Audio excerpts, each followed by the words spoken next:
Hey, folks, Roland Martin Unfiltered for Tuesday, December 4th, 2018. I am broadcasting from St. Petersburg, Florida. It is the Founders Day, 112th Founders Day for my fraternity, Alpha Phi Alpha. And so we're going to be talking to a whole bunch of alphas on my panel today. Got the Greg Carr, Sam Fullwood, as well as Lon Walls. We'll also talk with Congressman Bobby Scott.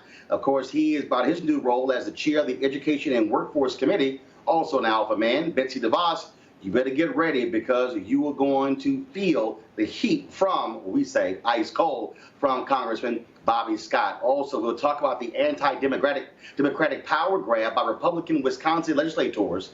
It is happening right now in the state capitol in Madison. We'll talk live with one of two African-American state senators, LaTanya Johnson. Also, more details are emerging on the GOP-led election fraud in North Carolina. New witness comes forward to describe the scheme, and the new Democratic majority in the U.S. House will not seat the winner until that investigation is complete. Also, former President George H.W. Bush continues to lie in state at the U.S. Capitol. We'll talk about his legacy with Fred McClure, former special assistant to President Bush and a native Texan. Also, Lee Saunders, president of AFSCME, AFSCME. He'll have a tribute to all the great alpha civil rights leaders. And also, former NFL great Marcellus Wiley is on another team and in desperate need of a quarterback, not signing Colin Kaepernick.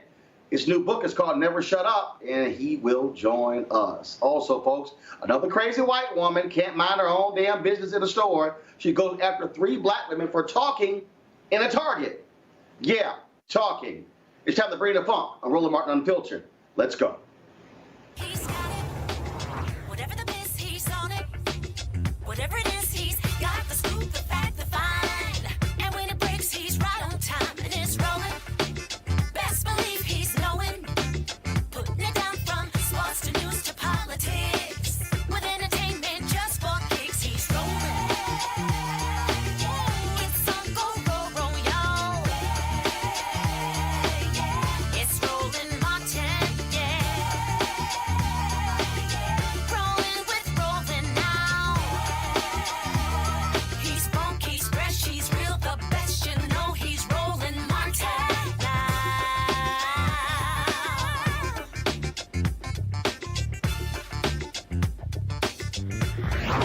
Martin. All right, folks, I'm broadcasting live from St. Petersburg, Florida. Well, I will be speaking to the Porter Institute for Media Studies as a result of my role as the Vice President Digital for the National Association of Black Journalists. And so I'll be here today and tomorrow broadcasting the show. I'll be broadcasting from New York City on Thursday and Friday. Today is also December 4th. It is Founders Day for my fraternity, Alpha Phi Alpha. That's why you see me wearing the black and old gold. And so we got a great panel lined up for you as well of several alpha men. So certainly glad to have them in the house. So folks, there are a number of issues that we want to get to today that deals with what's going on in our country. And first and foremost, we'll talk about, of course, what's happening with Republicans in Michigan, Wisconsin, North Carolina, the kind of shenanigans they are trying to pull, which is grossly democratic. So we'll talk about that. And so you don't want to miss that conversation. But also, of course, the Capitol Hill is preparing for Democrats to take control of the U.S. House come January. Now, leadership has already been decided. Nancy Pelosi, she, of course, will be the Speaker of the House. Steny Hoyer of Maryland will be the Majority Leader. Of course, Congressman Jim Clyburn of South Carolina is going to be the whip. But also African Americans are going to be leading critical committees, and one of those committees deal with the issue of education and the workforce. And one of the folks who has been a leader in that area is Virginia Congressman Bobby Scott from the 3rd Congressional District there, one of my fellow Alva brothers. He joins us right now. He's going to be the incoming chair of the Committee on Education and the Workforce. And Congressman Scott, how you doing? Doing fine, Brother Martin. How you doing? Happy 112th. Yes, indeed. Glad to have you on the show today. Obviously, education is a critical issue. You've always been one who has been focused on that, and we have seen the kind of leadership Betsy DeVos has had in the Secretary of Education. Many are highly critical of what she has been doing as Secretary of Education, especially when it comes to these for-profit universities. The Obama administration went after them, saying they were not helping students, and they were frankly just taking their money what is the first task you have on hand leading that committee to address the issues in the Department of Education? Well, the first thing that we have to recognize is that Alpha Phi Alpha had it right a long time ago, almost 100 years ago. We established a program, Go to High School, Go to College, which encourages young people to go to high school and then follow through by going to college. We know that 2/3 of the jobs of the future will require some education and training past the high school level. A high school diploma isn't enough. It's not necessarily a 4-year college, but some education and training past the high school level. So we have to prepare young people to get at least a high school diploma to start off with, and then offer other workforce training or higher education. The access to higher education is important. The Republicans reported a bill out of committee that actually cut $15 billion out of student aid, made student loans harder to pay off, and removed many of the oversight regulations for the for-profit sector, as you've noted, which has been problematic. There are some good for-profit colleges that provide a good product, but most of them, unfortunately, are problematic. They charge too much and provide too little actual education. So oversight of the for-profit sector will be one of the things that we'll be looking at. But equity in education is extremely important. Make sure everybody fulfills the promise in Brown v. Board of Education. It said that it is doubtful that any child may reasonably be expected to succeed in life if denied the opportunity of an education. Such an opportunity is a right which must be made available to all on equal terms.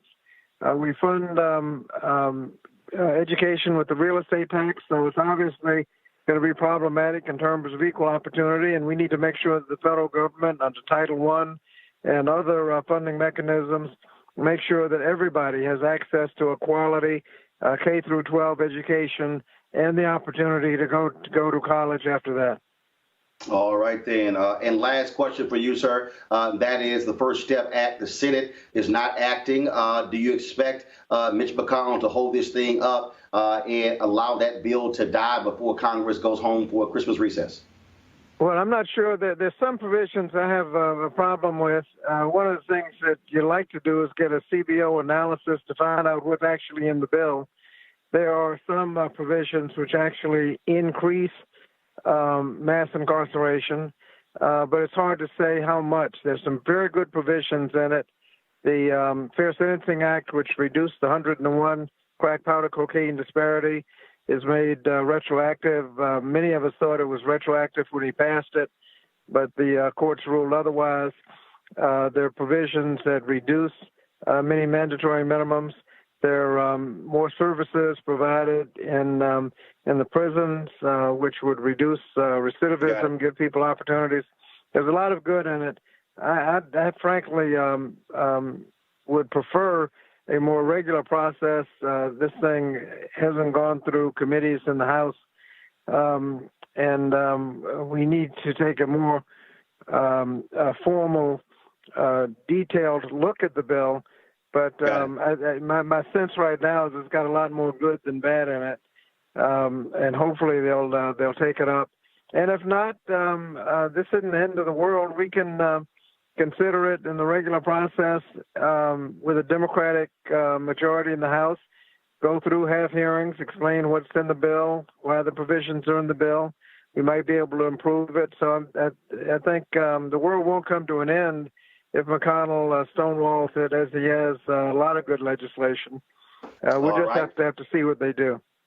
All right, Congressman Bobby Scott. There is legislation over in the Senate that I think ought to pass, and that's the reauthorization of the Juvenile Justice and Delinquency Prevention Act. It has many very good provisions, and it needs to pass. There are a couple of details that a couple of senators have problems with. I hope they just get together and pass it. We passed it 3 years ago. We passed it last year. It's been sitting over in the Senate and hadn't been able to budge. There are only 2 or 3 senators that would not vote for it if they called it up for a vote. So reauthorizing the Juvenile Justice and Delinquency Prevention Act ought to be a high priority. And if they don't get around to it this time, it'll be one of the first things we do in next year. Oh, by the way, we're changing the name. It won't be Education in the Workforce. It'll be Education and Labor, the same name it had when Adam Clayton Powell and Gus Hawkins chaired that committee. All right, Congressman Bobby Scott of Virginia. We appreciate it. Thanks a lot. Thank you. All right, folks. Tomorrow's going to be National Mourning Day for President George H.W. Bush. He remains lying in state at the Capitol. Of course, numerous folks have been going through the Capitol, paying their respects. One of the folks who has been involved in the planning of the state funeral is Fred McClure, who served as special assistant to President George H.W. Bush. He's a native Texan, first black student body president at my alma mater, Texas A&M University. Fred, glad to have you on the show. Roland, good to be here. Thanks a bunch. First and foremost, your thoughts on the passing of President Bush, someone you have known for a quite long time, working also at the Bush Library there in Texas A&M. Yes, I've had the privilege of knowing the president for 39 years, and actually 10 years after I met him, I joined the White House staff as Assistant for Legislative Affairs and ran the congressional operation for the president for the first 3 years of his term. I returned to Texas more recently in 2012 and was the CEO of the George Bush Presidential Library Foundation. Well, you talk about his legacy. For you, 39 years is obviously a long time, very personal connection there. But what do you consider to be the greatest triumphs of his 4 years as president? Well, you know, one of the interesting things, you're talking with Congressman Scott there, and with the change in hands of the House of Representatives, when President Bush was president, neither the House nor the Senate was a Republican-led, and so it required us in everything that we tried to do to make sure that we approached it in a way which had some bipartisan flavor associated with it. Otherwise, we couldn't get anything done, whether that was the American with Disabilities Act, whether that was the first reauthorization of the Clean Air Act, and other pieces of legislation on the domestic front. Likewise, the president has a pretty strong legacy, I believe, on the foreign affairs front. He did some things that were probably against conventional wisdom, which probably were politically uncomfortable, and those who might thought it was the wrong thing to do. For example, with Saddam Hussein, he didn't go trudging into Iraq. We just got him out of Kuwait, which is what the president's objective was. And of course, he presided over the reunification of Germany and the change in the Soviet Union. So those were kinds of things that took place during his 4 years, which I think will have a lasting impact. One of the biggest things in terms of going against conventional wisdom, I think, was when he reneged on his No New Taxes pledge. He did so because it was the right thing to do to get the budget deal that we needed to get to keep the economy churning back during the early 1990s. So I think ultimately, as we look back upon his legacy of service, from being a congressman to being ambassador to the UN, to envoy to China, and of course 8 years as vice president and president, that with the passage of time, as I think has been demonstrated over the last few days, that there is another look at the way in which he approached governing and what he did in terms of dealing with folks on the other side of the aisle, as well as those people in his own political party. Yeah, obviously, when a president or a member of Congress, a U.S. senator passes, folks reflect and mourn in different ways, but also there are others who say there should be a very clear look at legacy. We had a conversation yesterday where folks talked about, obviously, the things that you mentioned. Also, we had Louis Sullivan on, Armstrong Williams on. We also had folks who talked about the issue of the appointment of Clarence Thomas, the Willie Horton ad during the campaign as well. How would you describe his legacy specifically about African Americans, to African Americans? Well, I had the responsibility for getting Clarence Thomas confirmed as an Associate Justice of the Supreme Court, as a Legislative Affairs Assistant for the President. And after the President made his decision that Clarence was going to be his candidate, then my job was to make sure and get enough votes to accomplish that task, and we succeeded in doing it. And we had bipartisan support for his nomination. It wasn't a straight party line vote. And so that was what we tried to do when the President made the decision to choose Clarence Thomas as the Associate Justice of the Supreme Court. It comes with the territory. A president is generally expected to nominate someone who he feels, or she feels, as the case may be, does what he wants on the court in terms of the interpretation of the Constitution and how they would serve as a justice, because they get to serve an awful long time. President also nominated David Souter, which was his first nominee to the Supreme Court. So those, in a 4-year time frame, the president was lucky enough to have those two opportunities to affect the Supreme Court of the United States. Last question. Obviously, you have a national day of mourning tomorrow. So many people are also talking about how he led in terms of stature as well, and what that is going to mean moving forward in terms of how we look at presidents, in terms of, and when you look at the partisan rancor now, clearly I don't think you can even remotely compare what took place in 1980 to 1992 to what's happening today. I mean, there's a stark contrast to how divided the nation is. I think the nation comes together at times like this because of people who have given of themselves to serve as president of the United States. There have only been like 45 of them. If you reflect back to 2006 when President Ford passed away, we had a similar moment where people came together and reflected favorably from both sides of the aisle upon President Ford and his contributions, either as a congressman for a short time as vice president and ultimately for his one term as president. Shortly after President Ford passed away, and he was buried the latter part of December of that year, Congress went back to its normal rancor here in Washington, D.C., and the same back and forth between the White House and Capitol Hill emerged once again. One of the advantages I had in 1992 with Clarence Thomas, or 91 with Clarence Thomas, was that there wasn't just a whole lot of different mechanisms available to transmit news and to have people. We had like 3 networks and some little thing called CNN. That was it. And those are the kinds of issues that I had to worry about. We didn't have a 24/7 news cycle. We didn't have everybody with a cell phone who has the ability to be their own producer, director, and publisher, as the case may be. So the times have changed dramatically, and I think what's happened is that our edges have hardened, and as those edges have hardened, the divide in the middle has gotten larger and larger. So the question always becomes, who's going to be the candidate that comes to the forefront and gives of him or herself in such a fashion that they can garner the interest of enough of the American people. President Obama did it beautifully, and the same thing happened, I think, when we got defeated by President Clinton. But as you look back over the lives of those individuals, I think you will see that upon reflection, most of them tried to do the best job that they could do for the benefit of the American people. All right, Fred McClure. Let me add one other thing, go Roland. I was telling these guys earlier when we were back in the green room, my dad was an alpha at Prairie View A&M University. See, there you go. See, you got to work that in. I got to work that in. It's birthday time. It's birthday time. All right, then. Fred McClure, always good to see you. Thanks, buddy. And we'll be sure to catch up when we're back in Texas. Thank you. Be safe in your travels. All right, thanks a bunch. Folks, let's talk about what's happening. We talk about partisan rancor. Let's go to what's happening in Michigan, Wisconsin, and North Carolina. That is, of course, Republicans suffered big defeats in all 3 of those states on November 6th. And so they're trying to use the lame duck to, in a sense, reverse what the voters actually decided. As we speak in Wisconsin, there's a major power grab when it comes to rolling back the rights of folks to vote, but also the governor and the attorney general in Wisconsin.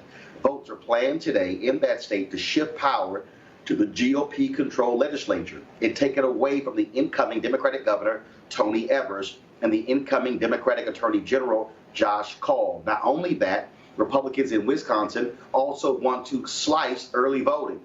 Not any real reason, because they saw the result of what happened by them losing. Also, there have been massive protests in Wisconsin as well. And not only that, in 2020, as we discussed yesterday, they even want to change the election date in 2020 for a Supreme Court judge because now that's been abandoned for now. But again, they're trying to bring the thing back up. Now, Wisconsin, solidly Republicans controlling the legislature. In the Senate, it's 18-15, so the Republicans can't lose that many votes. But, folks, it is stunning when you look at what is happening right there. And that they lost the popular vote for the state assembly, but because of gerrymandering they are still in control. Look at this chart right here. Republicans won 45% of the vote, yet they won 64% of the seats. Think about that. 45% of the votes, they won 64% of the seats. Democrats won 53% of the vote, but they won only 36% of the seats. And of course, this is all due to gerrymandering that, of course, and the lawsuit involving gerrymandering is in Wisconsin, went to the Supreme Court, but they kicked it back to a lower court. The Supreme Court still needs to rule on that. I want to bring in my panel right now, Dr. Greg Carr, Chair of the Department of Afro-American Studies at Howard University, Sam Fullwood, who's a columnist with Think Progress, and Lon Walls, President and CEO of Walls Communications. Of course, all three alpha men. Gentlemen, glad to have you on Founders Day. Happy birthday to be here. Right on. Happy Founders Day. Sam, I want to start with you, because when we talk about what's happening here, the gerrymandering, this is a perfect example. Republicans controlled everything there in Wisconsin, and they lost at the ballot box. Now they want to tell the voters, we're going to screw you by changing everything and limiting the power of the governor you elected. Roland, you sound surprised that this is happening, and no, not surprised. I think this is par for the course. I'm from North Carolina, and immediately after the Democrats took over the state house, that is the governorship, when was it, 2 years ago, the Republicans in North Carolina, which had a supermajority in the legislature, did exactly the same thing that they're doing in Wisconsin. That was a test case for how you run roughshod over the will of the people. And because of the same kind of gerrymandering, your chart exhibited it perfectly. I'm not surprised at all. They're considering doing the exact same thing in Michigan. And I have a sense that they'll succeed at it simply because there hasn't been the level of outrage and backlash against. There's no way to punish them for doing this kind of gerrymandering and then forcing their undemocratic rule on people. But Greg Carr, Sam talked about North Carolina, and his was interesting. For 4 years on News One Now and TV One, I was constantly covering what was happening in North Carolina. Did so on the Tom Joyner Mourning show, have done so on Roland Martin Unfiltered. And now all of a sudden, national media is paying attention in a big way to what's happening in Wisconsin and Michigan. But to Sam's point, this is exactly what happened in North Carolina. And frankly, national media was ignoring what Republicans were doing there and what they're still doing. And it was an absolute petri dish for what Republicans are now doing all across the country, saying, hey, if they did it and it worked there, we can try it in our state. Absolutely. Again, happy birthday. And this is a reason why this show and black news media is important. There's a veneer of civility in American politics that makes people think somehow that naked power grabs like this are somehow countervailing to the American political mind. And that's simply not the case. What we're watching is the only card the Republicans have left if they're going to maintain this white supremacist approach. They're going to retreat and pull power almost like an inner chamber in a castle and build a safety room to rule from. So what you see, I mean, even in Michigan, they're attempting now to strip the governor and the attorney general of the ability to intervene in federal cases. Why? And with all due respect to Brother McClure, the man that he helped shepherd through the Supreme Court with the help of Joe Biden, which disqualifies him forever as far as I'm concerned for being president of the United States, will be on a majority side if these cases, trying to bring these cases to court, make it through the federal courts, they are counting on a stacked judiciary to support these naked power grabs, this contravention of the will of the majority, not only in Michigan, as we heard Sam said, not only in Wisconsin, not only in North Carolina, but anywhere else where demographics and time are against them. They're just going to rule this country if they can from a minority position from now until we can stop them.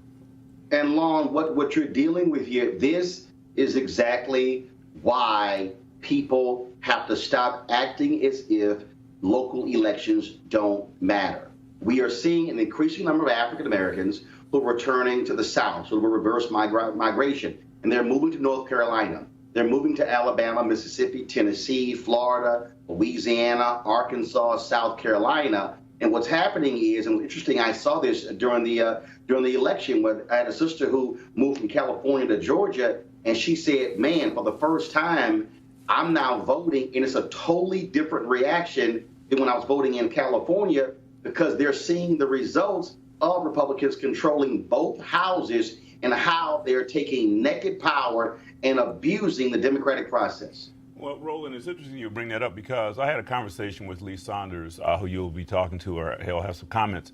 And going back to Wisconsin, Janus versus AFSCME, really, according to all records, AFSCME's problem with Janus and with the administration start in Wisconsin. And going back to your point, all politics is local.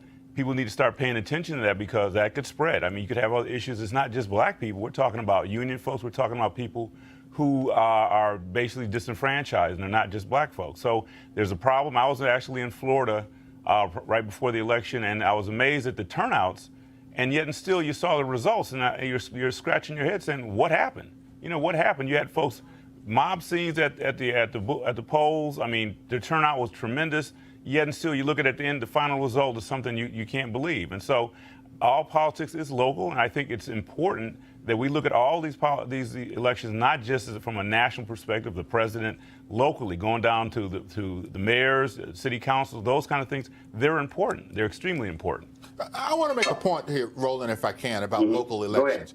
One of the things that I think that has happened over the last 15 years is that Republicans have eviscerated public confidence in believing that elections matter. Exactly. And so what you have is a situation where the local contest, the mayor, the city council, the school boards, in those races, that's where you, one, groom people for higher office, but also that's where the decisions that are made are the most valuable to local citizens.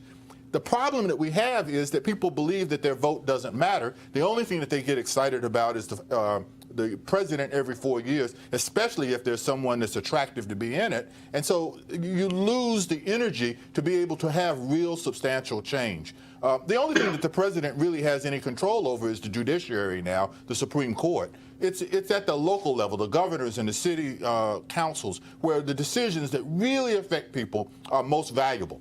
But here's the other piece that's important again, and we saw this in the Mike Espy race. He lost by 68,000 votes. You had about 400,000 black people who didn't vote at all. And the point that is critically important is that we can't afford, as black people, to vote like everybody else. We can't afford to be voting at 45 and 50% of our capacity. We have to be voting at 70, 75, 80, 85% turnout. And so what this is going to require a different type of grassroots focus that doesn't wait until 3 or 6 months out. It's going to be like, for instance, there are going to be elections next year, but people are focusing on 2020. Voter mobilization, education must be happening right now to prepare folks for that, because if we are turning out at 70, 75%, and I made this point, if Miami-Dade County voted at 70% turnout, Andrew Gillum is governor-elect. If black folks voted at 70% of their numbers in Mississippi, Mike Espy is the United States Senator. And so we literally, Reverend Jackson talks about this all the time, we literally have the power to change elections, but we have to be thinking not the percentage of black votes, but in terms of total, but the percentage of the turnout of black folks. I'd like to make a point on this. Going back to Florida, as you know, Amendment 4 is going to allow 1.4 million returning citizens to vote. Now, to your point, we obviously need to pay attention to those folks because that's a potential voting block that can make a big difference. And I think, we have to start thinking, like you said, ahead. It's also about education. People don't know some of these offices, like the Secretary of State of Georgia. Nobody knew anything what it was about till the guy stole the election. Then there's, what is this? So we have to educate ourselves about these positions in addition to, like you said, mobilizing early. Let's not wait until the end of 2019 think about 2020. We need to start doing it now. Well, let's talk about North Carolina, of course, where election fraud is taking place. Republican Mark Harris faced Democrat Dan McCready. Harris is leading by 905 votes, but we now know that was a massive scheme to basically discount absentee ballots. Here's how it worked. They would visit the home of absentee ballot requester, ask for an absentee ballot. and promised to return it to election officials. They would either fill in Harris's name or discard if they voted for McCready. Now, they seem to target rural African Americans. Now, here's what's amazing. 19% of the people in this particular county are Republicans who requested absentee ballots. But the Republican won 61% of the absentee ballot. Okay, let me explain that again. 19% of the people who requested absentee ballots were Republicans, and the Republican, Harris, won 61% of all absentee ballots. The State Board of Elections has 6 affidavits from people who had their ballots picked up. The man allegedly running the scam, working for the Harris campaign, is a convicted felon who faced jail time for fraud and perjury. Over the last 20 years, he has been paid by at least 9 candidates, all for get out the vote work. I thought they were so focused on voter ID. In addition, North Carolina GOP, they're trying to rush through a law that would require, get this folks, every county elections board in the state to be chaired by a Republican in election years. Sam Fullwood, you're from there. Again, I keep saying it, Republicans in North Carolina, they would make Southern Dixiecrats from Mississippi and Alabama in the 50s and 60s proud of what they're doing. The problem that you have in North Carolina is that you have this supermajority in the legislature, and up until a couple of years ago, you had a Republican governor. And, you know, that whole saying about absolute power corrupting absolutely, that's exactly what you have in the state, in the good old Tar Heel state. Those good old boys down there, recognizing, as you were mentioned earlier, that their power one day is not going to be what it is today. And they're building in all of these systems to be able to protect their hegemony over the electorate. I'm really confused about this voter scandal in North Carolina. I'm confused because I don't know how you unravel this. The only possible solution is to have another election. And here's the piece. The elections board has the authority, Greg, to actually do that. And they can call for another election. It is clearly spelled out. Well, to Sam's earlier point, if they don't call for a new election, how does that undermine, again, the citizens' faith in democracy? Now, I mean, we could take it back to the days of our frat brother Charles Hamilton Houston, who was arguing before a deeply racist federal bench, or his student, our frat brother Thurgood Marshall. The arguments that they made to get Brown done, to do voting rights, Baker versus Carr, and Gamillion versus Lightfoot, those cases were argued before a federal judiciary that still had to maintain the rule of law for people to have faith in it, even though there were many racist undertones. Let's come back to where we are today. If they don't call for another election uncovering this fraud, if they continue this deep overreach, they are counting with this white supremacist move. This is why, for example, Mitch McConnell won't bring anything up, because he doesn't have to. They are counting on stacking the federal judiciary in such a way so that this thing can receive the legitimacy of constitutional approval. And if they do that, now we're in trouble. Only last thing I'd say is this. At the state level, as you say, local elections matter.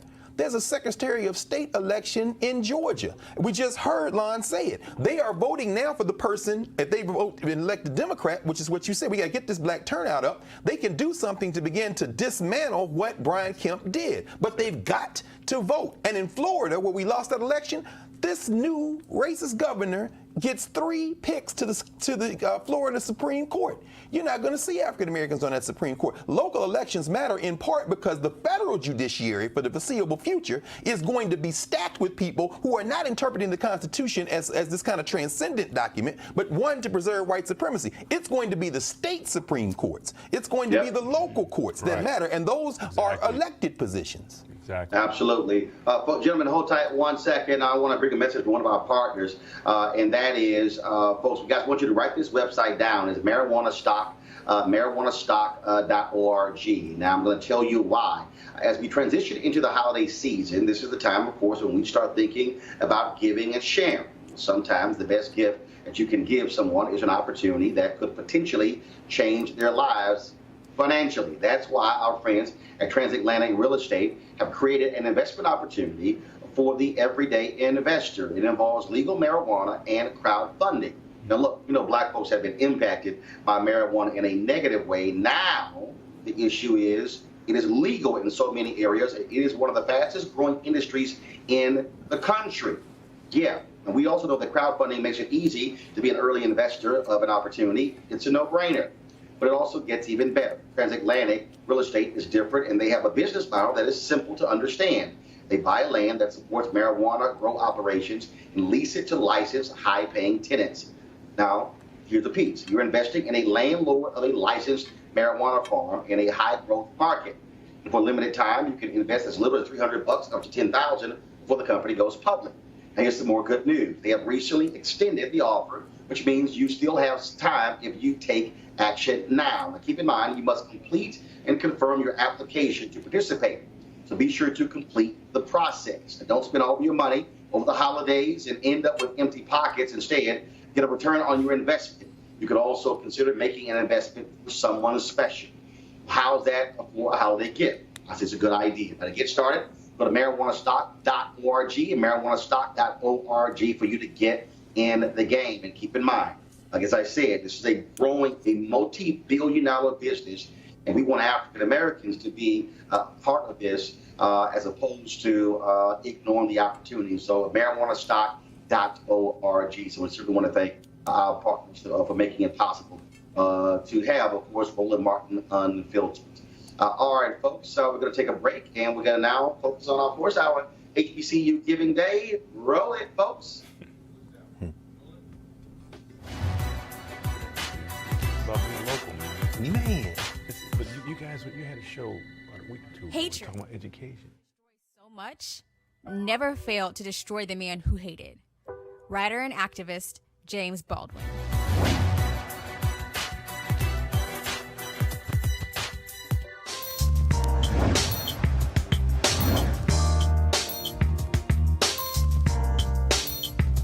HBCU Giving Day. We, of course, focusing on University of Arkansas Pine Bluff.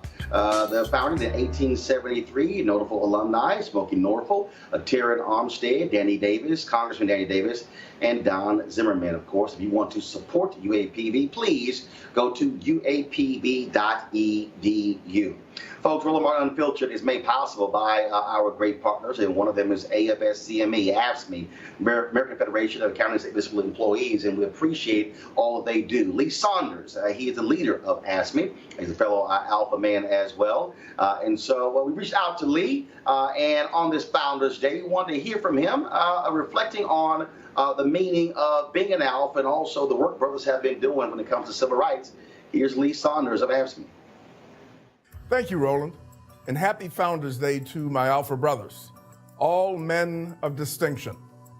I crossed the burning sands as an undergraduate at Ohio University in 1970, becoming a member of Phi Chapter. The ethic of brotherhood and the commitment to justice instilled in me as an Alpha are part of what drew me to the labor movement, and specifically to a union like AFSCME, whose members feel a calling to serve and strengthen their communities. Alpha men are committed to a set of core values: mentorship and leadership, integrity and selflessness, service and advocacy, social justice and the common good, civic engagement and political activism, lifting up our neighbors, and giving back to our communities. It's no accident that many of our greatest leaders and pioneers, so many of the most fearless warriors in the struggle for civil rights and workers' rights, were Alphas. It's like a who's who of Black history in America. Dr. Martin Luther King Jr., Justice Thurgood Marshall, Paul Robeson, Whitney Young, Joseph Lowery, Ambassador Andrew Young, Dick Gregory, and so many more, including my friend, the great Roland Martin.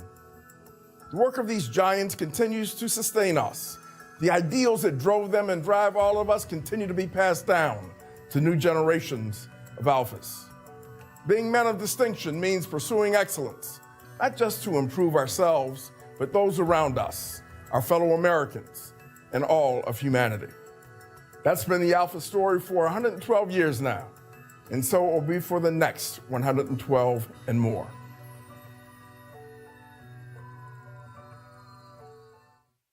All right, right, folks. And again, we certainly thank the folks at AFSCME for being supporters of Roland Martin Unfiltered. And you can do the same, folks. You can go to RolandMartinUnfiltered.com, join our Bring the Funk fan club. And we are the only show that's on every single day, speaking to the issues of African Americans. As you keep hearing me say, we've got to fund our freedom. And so we need you to support us with your dollars by joining our fan club. Of course, you can give any amount.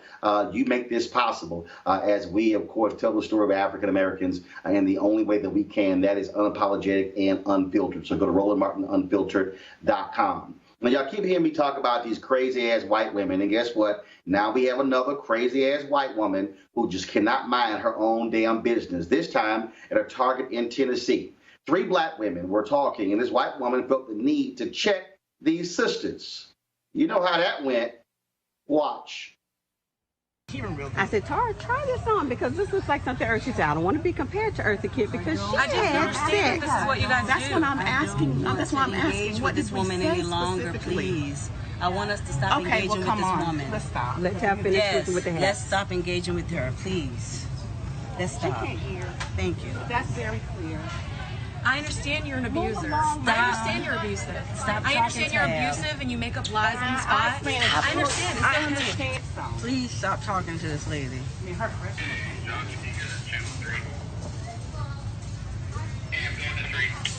Yeah, we have a problem. No, yes, she needs to ma'am. move on. We were standing here talking, and I made a reference to Eartha Kitt. No, I can't. ma'am. I can't with I made her. a reference to Eartha Kitt, and my friend said, I don't want to be compared to Eartha Kitt because she had sex in the movie. Please stop engaging. And then So she said, Okay, I know you're trained on lying. I know and you're you trained see liars. her. I know you're trained liars.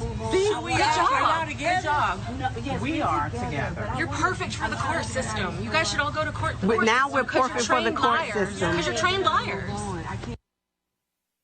right, I'm going to start with you, Lauren. You're in PR. Here's the deal. These companies, people like Target might need to put a sign up, crazy-ass white women. Don't bring that bullshit in our store. I'm not going to get. First of all, she's got NASA on it. I mean, somebody should talk about that, right? That's a big sign. NASA, okay, number one. But definitely, I think corporations and I think stores have to do a better job now because everybody's paying attention. I mean, this is going on almost every other day. So I think from a corporate standpoint, a corporate responsibility standpoint, communications, we need to start looking at what we need to do to kind of prohibit this kind of activity. But it's a bad look for Target. There's no question about that. Here's the deal, Sam. I'm telling you right now. Now, these sisters were real nice, and I'm telling you, one of these white folks gonna get knocked out by somebody if they decide to just jump in folks' conversation. I mean, I'm telling you, it's going to happen. I'm a little confused. I'm confused about a lot of things. But was this woman an employee of Target or was she a customer? She was a customer. These 3 sisters were talking amongst themselves, and this white woman jumps in a conversation to check them. Just a customer. See? Yeah. There's a liability there that Target's going to have when something jumps off, and it's going to be in Target. I don't know what it's going to happen, Roland. I hope you have the camera there when it happens. It's going to happen. Greg, hashtag team whip that ass will be showing up. I'm telling you. Roland, brother, maybe NASA means not a safe activity. They should give them shirts to every white person. But we're laughing, but here's the point. Here's the underlying issue that's very scary. You notice how quickly she moves to say, I'm going to call the law. This is perfect for court. You're trained liars. And this goes back to the previous segments. These white supremacists, as their demographics shrink, are going to look to the courts as the place for last refuge. And so any white person, if we look at the history of America, any white person is a deputy officer of the law. This is the paddle rollers, this is the slave catchers, this is the random people during Jim Crow. These are the people who stand aside when our people get murdered in malls and burnt in Alabama or Chicago. These are the people who feel like, because I'm white, I can always evoke the law and I can police you at any given moment. But, to the last thing to your point, when we do go off and they ignore that that's not a safe activity, keep messing with us, this country is going to have to decide whether or not it's going to be governed by the rule of law and humanity or it's going to degenerate into violence. Because you're right, somebody going to get their ass whipped. I'm telling you. Look, and here's the piece. Again, Black folks trying to be calm. You heard the one sister say, we're not going to give her any time. But I'm telling you, you're just going to hop in my conversation, and then you're going to castigate me for something I wasn't even talking to you. I'm telling you right now, I keep warning all these crazy white women and white men. Y'all better mind your own damn business, because this is not the generation of black people who gonna kneel down and pray for y'all. Roland, it never was the generation, brother. You made me pull out my history book, my Alpha history book today, brother. I pulled out Brother Charles Wesley. I'm reminded of Paul Robeson, who played football for Rutgers. Brother Paul Robeson, who was playing football when one of them white boys stepped and took all his fingernails off his hand. And on the next play, Robeson, who had been trying to be civil, lifted that white man over his head and was getting ready to break his spine when the coach said, blew the whistle and said, Robeson, you made the team. We will be pushed too far, brother. We've always been too far. Absolutely. So I'm telling. So every time one of these videos happen, we gonna run it, and I'm keep warning these folks, because look, black folks are not playing this game where our car is barely in the walkway. We can't sell lemonade. Matter of fact, I saw somebody sent me a story today. What was it? A black woman was eating lunch somewhere, and they called the cops on her. Wait a minute. She was eating lunch in a university classroom. Oh yeah, the student. Yeah. They even had a young lady who was sleeping in the student lounge, napping. We're in final exams now. Right. Kids do that, and the other students called the police on her because she had fallen asleep in the same lounge that they were sleeping in. Again, policed while black, brother. Yeah.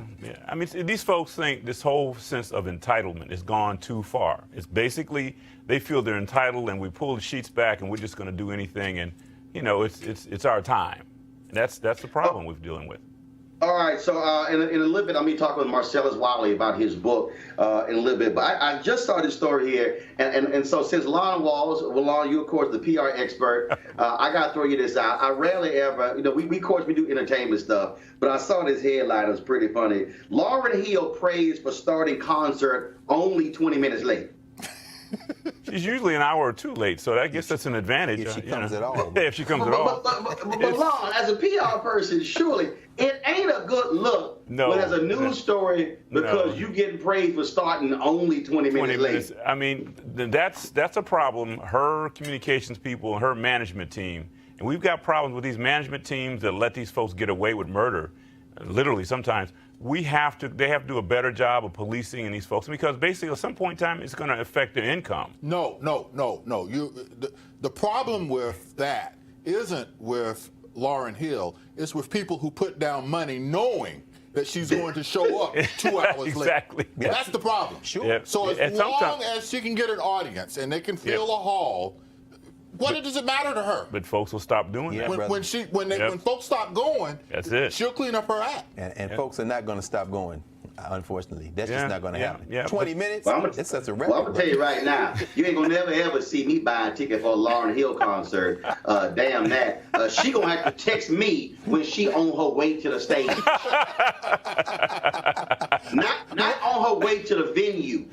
She going to have to text me personally saying I'm walking to the stage, because I'm sorry. I am not waiting. Look, the OJ's been in the business 60 years. Eddie Levert almost 80. He show up on time. Lauryn Hill, get your ass on that stage. Come on, brother. And when another one of our frat brothers, the great Edward Kennedy Ellington, Duke Ellington, been in his grave. That brother had to take trains everywhere. He went and stayed in segregated hotels. And he never missed a date, and he was always on time. From Fargo, North Dakota to halfway around the world. That brother kept a band on the road during the Great Depression, and he was never late for a show.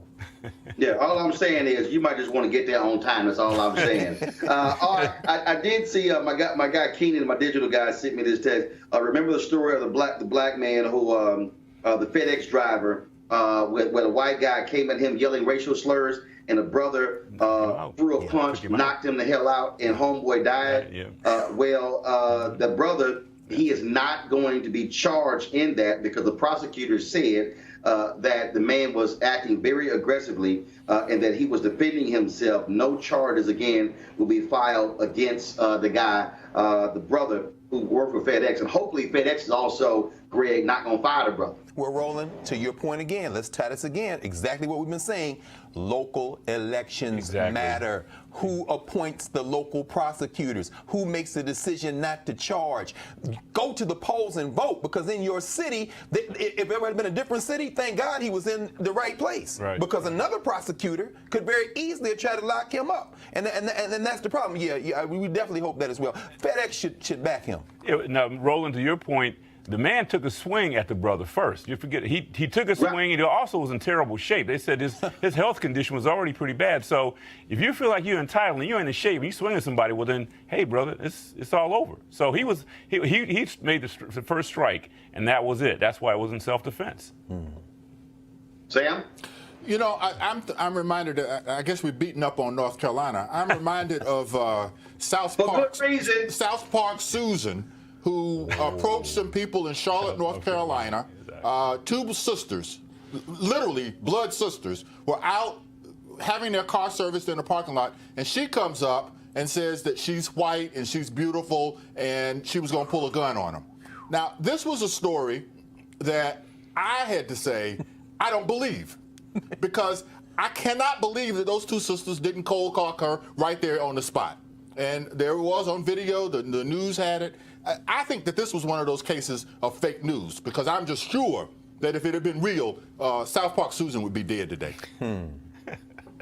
Guys, let's talk a little politics, and that is, I saw today where Michael Avenatti announced he was not going to be running for president. Shocking. After you beat him up, man, you beat the man up. What do you expect, Roland? Well, but I kept trying to tell everybody, all you got to try to take it seriously, he was never going to run for president. He was never going to run for president. Absolutely not. No, he never was. No. But I tell you what, though, that PR hit he took after he spent that about half hour here with you, that then got picked up by everybody else, that put a dent in his momentum. So, yeah, he was never going to run. But even if he thought he was going to sustain the lie long enough for some publicity, I think his road down, you could look at this as a major stumbling block in him trying to even keep that lie alive.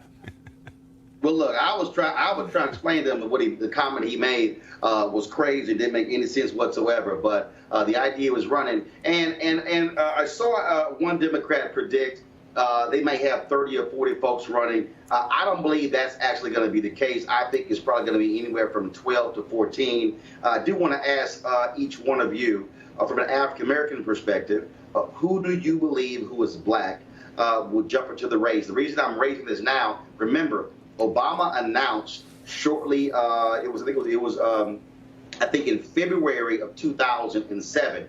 So probably after MLK's birthday, we're going to start seeing the announcements roll out of folks forming exploratory committees. And so in about 30 days to 45 days, we're going to see the first announcement of people running for president. Who do you think black is going to be running? Well, I don't think there's any question that Cory Booker is going to run, and I suspect that Kamala Harris, the senator from... No. Not suspect, Sam. Kamala Harris been running the moment she got elected. No question. No question. And you can add Deval Patrick. I think, it'll be interesting because you see Joe Biden saying he's the most qualified person. Flashback to George W. Bush. Clarence Thomas is not on the bench if Joe Biden hadn't helped body Anita Hill and put him there. So Biden needs to be out. But I think what we have now is there's some talk of some Beto O'Rourke combination of O'Rourke with Harris or Booker. Who would be at the top of the ticket, who would be at the bottom. But certainly the three that I named, and then you got some other candidates who may sit this one out, or somebody like even Hakeem Jeffries, a kind of corporate Dem who was able to thwart Barbara Lee, and he's trying to vault into the conversation, maybe at the bottom of the ticket, and that may be a later conversation, but certainly Harris, Booker, and Deval Patrick, and probably, and this will be the last one, I think Eric Holder is probably the strongest of those candidates if he were to throw his hat in the ring, in my opinion. Can somebody explain to me real quick, when you talk about these folks who are running, and all these media people talk about Beto O'Rourke, why in the hell they tout O'Rourke running and not Abrams or Gillum when they actually lost by a smaller margin than he did? Well, I think Abrams said today that she was considering running, but she's also considering running in for the governor of Georgia as well as for the Senate seat. So I think her name is going to be on the lips of a lot of people. I think she's a real strong vice presidential candidate. I don't know that her profile is nationally, at this point, as high as some of the other people. Gillum would be, I think, just an ideal candidate to run. He did so well in terms of his image and the way in which he presented himself. I think that he would be a really strong person. Now, to Gillum, the point on Gillum, he's also a fraternity brother. Yeah. So, which is a good thing. I may probably stir some things up, but we, everybody, all these blacks, brothers and sisters want to jump in the race. Do we need that? We need to win, period. Yes, we do. We need to get the best candidate to win, whoever and whatever that might be. That's the case. I think that getting black candidates in will help us win because it will get excitement in the primaries. And I think that if the ultimate person is smart, they'll recognize that getting black candidates energized in the primary and then figuring out the best way to keep them energized through November is a winning strategy. So I would not want to back off on having fewer black candidates in. I would want to see more of them get in. But as the movie Passenger 57 said, always bet on black. Talking about winning. Speaking of winning, last night the Washington Redskins, they lost not only the game, but they also lost another one of their quarterbacks. And, of course, Mark Sanchez as the backup quarterback, and he looked terrible, in the words of Charles Barkley. So the question is, what's going on with these NFL teams, and they continue to bypass Colin Kaepernick and having quarterbacks who absolutely suck? Joining me right now is Marcellus Wiley, former NFL player. He works for Fox Sports 1, also the author of Never Shut Up. Marcellus, what's up, brother? In a minute, man. How you been, big dog? All good, good. Glad to get you. So I was stretching there a little bit. You had to get off the air and hop on, but glad to have you here. So I got to ask you on this Colin Kaepernick deal. And I keep saying this. NFL owners clearly would rather lose and not make the playoffs than sign a quality quarterback like Colin Kaepernick. Yeah, that's pretty obvious. He certainly, in terms of merit, deserves the opportunity to be in the NFL. In terms of quarterback rating, is better than the options that are available, Mark Sanchez and whoever they may get as a backup. And even in terms of quarterback rating, better than their starter and Alex Smith, who was hurt and injured before. So you look at the situation. I will caution everyone to remember, even before Colin Kaepernick was an NFL player, that the NFL has never been a merit-based exclusive club. It's never been the best 53 guys are on one team. The best 11 guys are starting on offense. There's politics at play, business decisions, PR, community relations, marketing. There's a huge roundtable of circumstances that has always dictated every NFL experience. So I just caution people when they say, hey, he's better than this guy.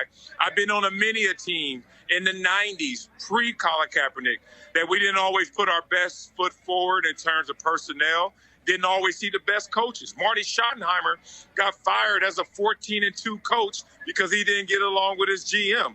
I've seen all kind of craziness happen. So in that light, this doesn't surprise me.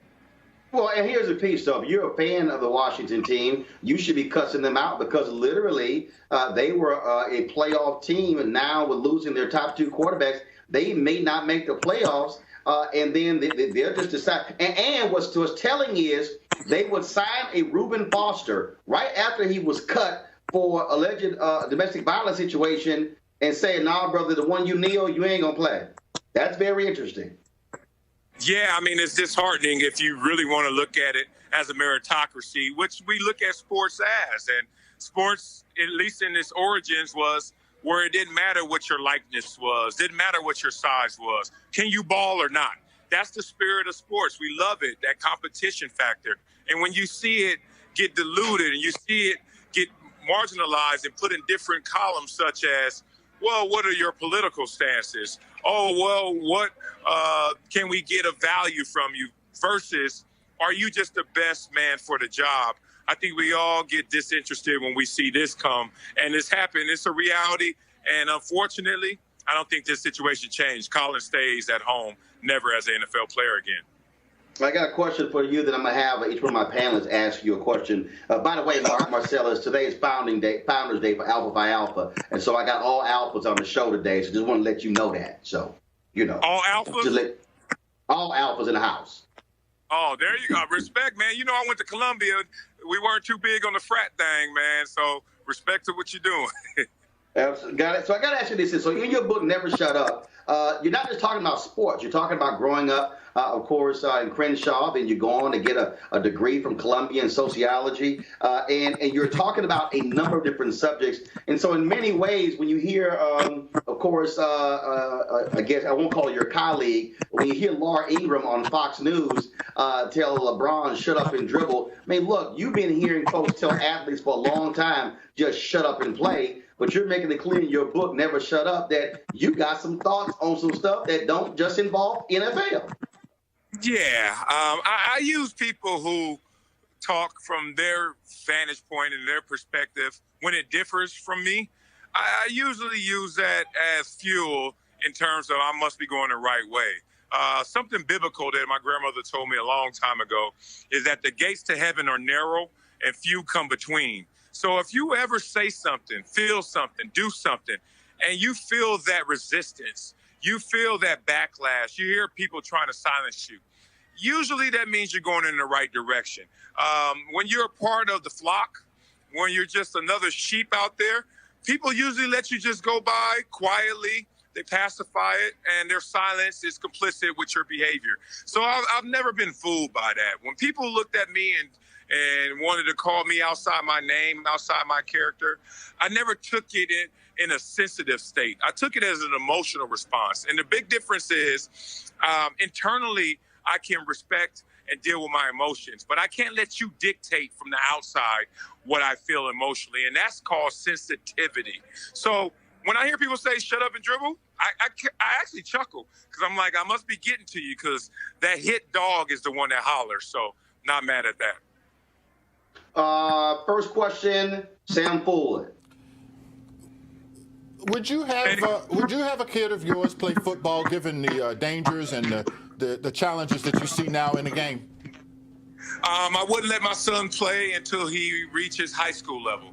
If he sits down with me and has a candid conversation about the rigors of football and decides that's what he wants to do with his life, pursue it as a goal in his life, I would allow him to play at that point, but not before high school and not if it's not an end goal. Like he has to have an NFL aspiration or a collegiate scholarship aspiration. If he's just doing it for hobby, for fun, just to be on the team, be with his buddies, hell no. If you're really trying to get something out this game, okay, because the risk is not worth the reward. Long Wall. Let's go back to Colin Kaepernick. I mean, there's been a lot of talk. I mean, do you feel this is actually a conspiracy to keep him out of it? I know it seems obvious, but what are your thoughts about that, having been in the game? Yeah, collusion. Well, the collusion is difficult to prove, one, because what if everyone is of like minds, but they're not sharing that information? Right. That's not collusion, but that's still of like mind. Look, the good and bad, there's pros and cons to the Colin Kaepernick situation. I have to be frank. I have to be fair-minded. Colin Kaepernick comes in. If he's on your team, he deserves to be on your team. He's a better player than a lot of these backups and some of these starters. The issue is, let's not forget that every single owner is the owner for economic reasons. That's right, like right. This is their hobby. They have made millions and billions doing something else. What's that passion? That's their passion. Then after they've made that money, they use those returns to just say, let me buy a team and have some fun.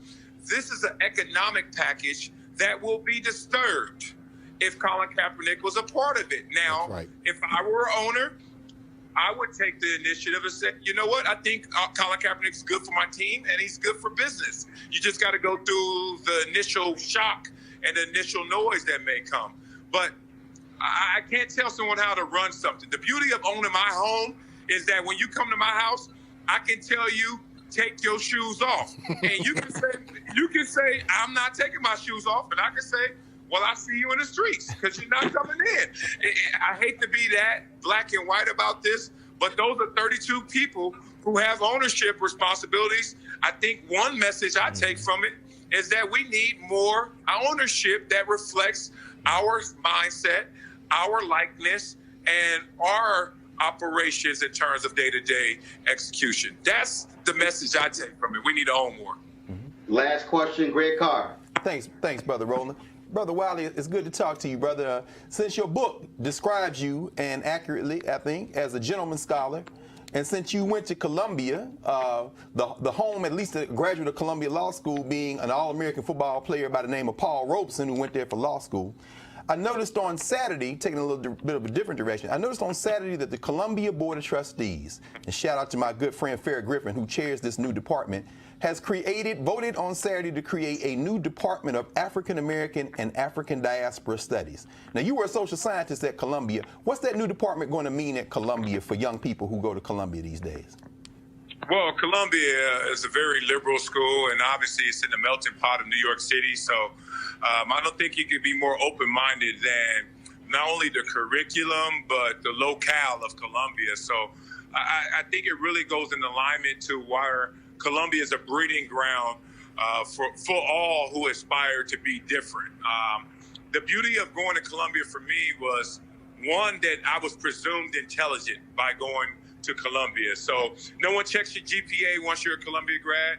No one wants to hear what courses you took. They just realize that, hey, you've been through the academic breeding ground of something that is great. And I respect it for what it is. I think they've always been, in terms of curriculum, in terms of education, in terms of pushing the envelope at the forefront, largely based because it is in New York City. So Enlightenment Central is what Columbia is, and I've always had respect for that education. Appreciate you, brother. All right, then. Well, of course, they can catch you on Fox Sports 1 debating Jason Whitlock every day.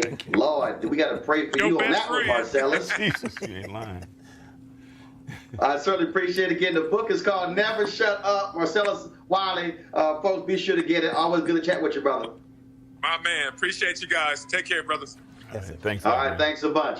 All right, I want to thank, of course, my group of alphas today. Of course, Greg Carr, Sam Fullwood, Line Walls on Founders Day for Alpha Phi Alpha. Glad to see you brothers here. Also want to thank Congressman Bobby Scott for being on the show, a fellow brother, and of course, Fred McClure, the son of an alpha. So Fred, way to sneak that one in terms of on there as well. And so we thank you as much. Folks, don't forget you can support Roland Martin Unfiltered by watching us on our YouTube channel, youtube.com/Roland S. Martin. We've got some phenomenal things lined up for you in 2019, but we also need you to support the show, and that is to join our Bring the Funk fan club. Every single dollar that you commit goes to this show, to making this possible, and so we certainly appreciate that. And so go to RolandMartinUnfiltered.com, and our goal is to add 1,000 new members of our fan club by the end of this month, so we can really get geared up and focused in 2019. I'll be broadcasting tomorrow from the Porter Center for Media Studies here in St. Petersburg. Well, I'll be speaking to them tomorrow, so we look forward to joining you. Thanks a bunch, folks. You have an absolutely great evening. I got to go. 06! 06!